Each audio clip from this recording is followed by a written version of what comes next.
안녕하세요, 현투입니다. 오늘은 국내 상장 미국 지수 ETF들을 정리해보려고 합니다. 2025년 4월 기준 S&P 500, 나스닥 100 지수에 투자하는 국내 상장 ETF들 중 어떤 종목을 선택하면 좋을지 참고해보시면 될 것 같습니다. 우선 이번 영상의 목차는 이렇게 같습니다. S&P 500, 나스닥 100 지수에 투자하는 일반 ETF와 환해지형 ETF를 각각 비교해볼 예정이며, 일반 ETF는 말 그대로 환율 변화를 포함한 지수 성과를 그대로 반영하는 ETF이고, 환해지형 ETF는 원달러 환율 변화를 반영하지 않는 ETF입니다. 따라서 환율 변동에 따른 손실을 피하고 싶으신 분들은 총 수수료가 조금 더 높더라도 환해지형 ETF를 우선적으로 고려해 보시길 바랍니다. 그리고 영상에 나오는 각종 데이터는 2025년 4월 3일 종가를 기준으로 하며 공개된 자료 중 가장 최신 자료를 바탕으로 제작하였음을 알립니다. 그럼 바로 일반 S&P 500 ETF부터 살펴보겠습니다. 시가총액 순서대로 그래프로 나타내보면 타이거, 코덱스, 에이스, 라이즈 S&P 500 ETF가 상당히 큰 규모를 가지고 있으며, 나머지 종목들은 상대적으로 작은 규모를 가지고 있습니다. 특히 키움 플러스 하나로 S&P 500 ETF의 경우 거래량이 만주 내외로 발생하고 있기 때문에 유동성이 풍부하다고 보기 힘듭니다. 따라서 해당 세 종목의 경우 거래에 있어 불편함이 조금 있을 수 있다는 점 주의하시길 바랍니다. 다음으로 장기 투자 성과에서 큰 영향을 끼치는 총 수수료를 확인해 보겠습니다.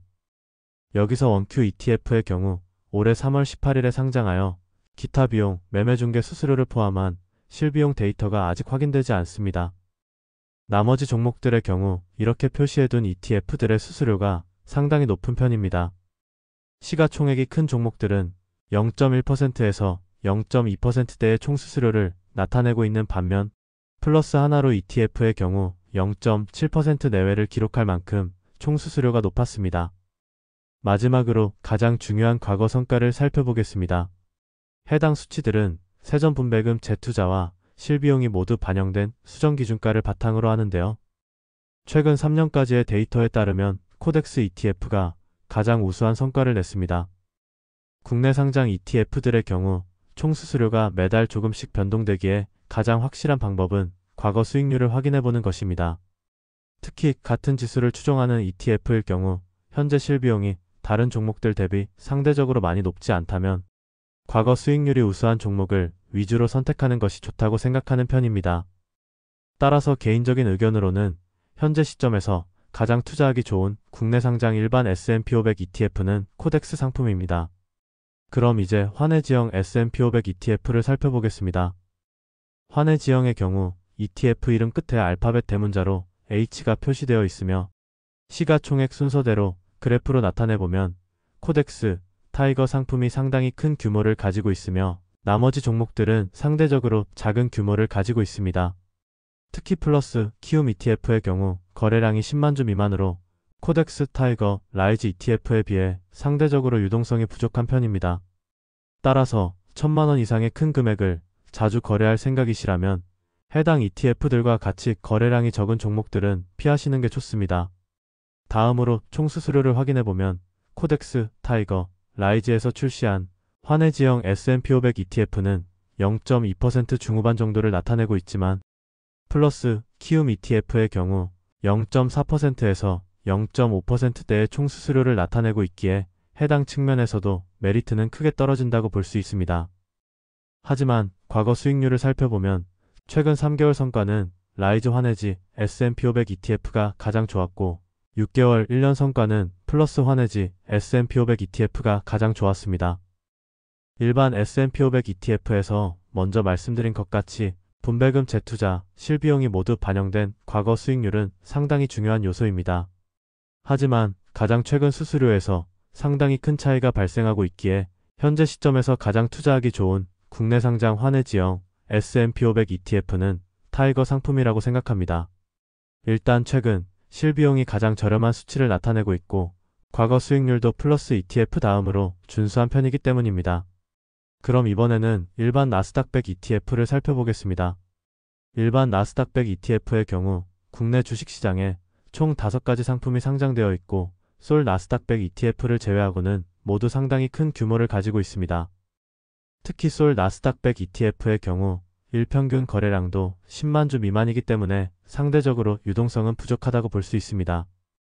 다음으로 총 수수료를 확인해보면 타이거 상품이 0.1% 중반대로 가장 저렴하고 코덱스, 에이스, 라이즈 상품이 0.1% 후반대를 나타내고 있습니다. 하지만 솔 상품의 경우 0.6%대를 기록하면서 상대적으로 매우 높은 총수수료가 나타나고 있습니다. 마지막으로 과거 수익률을 살펴보면 최근 3년까지의 기간 동안 모든 구간에서 코덱스 나스닥 100 ETF가 가장 우수한 성과를 거뒀습니다. 현재 시점에서는 해당 종목이 총수수료가 0.18%로 타이거의 0.15% 대비 크게 비싼 편도 아니기 때문에 과거 성과가 가장 우수했던 코덱스 나스닥 100 ETF를 선택하는 것이 합리적이라고 판단됩니다. 만약 다른 종목들에 투자한다면 최근 수수료가 가장 저렴하고 최근 수익률도 코덱스 다음으로 좋은 타이거 나스닥 100 ETF를 선택할 것 같네요. 그럼 이제 환해지역 나스닥 100 ETF를 살펴보겠습니다. 환해지역 나스닥 100 ETF의 경우 국내 주식시장에 총 3가지 상품이 상장되어 있고 코덱스, 타이거 ETF가 특히 큰 규모를 가지고 있습니다. 하지만 키움 ETF도 거래량이 매일 10만 주 가까이 나와주고 있기에 큰 문제는 없어 보입니다.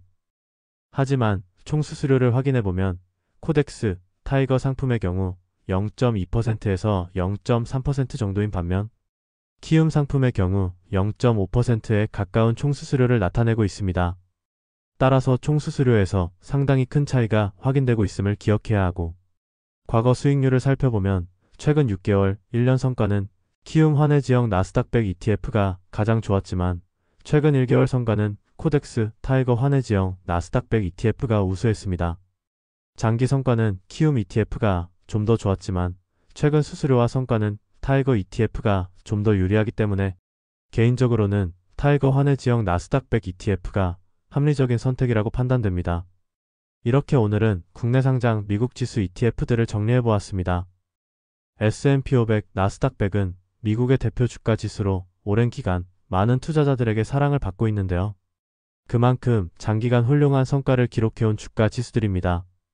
최근에는 관세 등으로 인해 전체적으로 꽤나 하락하긴 했지만 결국 역사적으로 우상향해온 것처럼 여유를 가지고 차근차근 모아간다면 다시 회복할 것이라고 생각합니다. 하지만 그만큼 장기간 투자에 있어 가장 총수수료가 저렴하고 지수를 정확하게 추종하는 ETF를 선택하는 것이 중요하기 때문에 주기적인 비교를 거쳐야 합니다.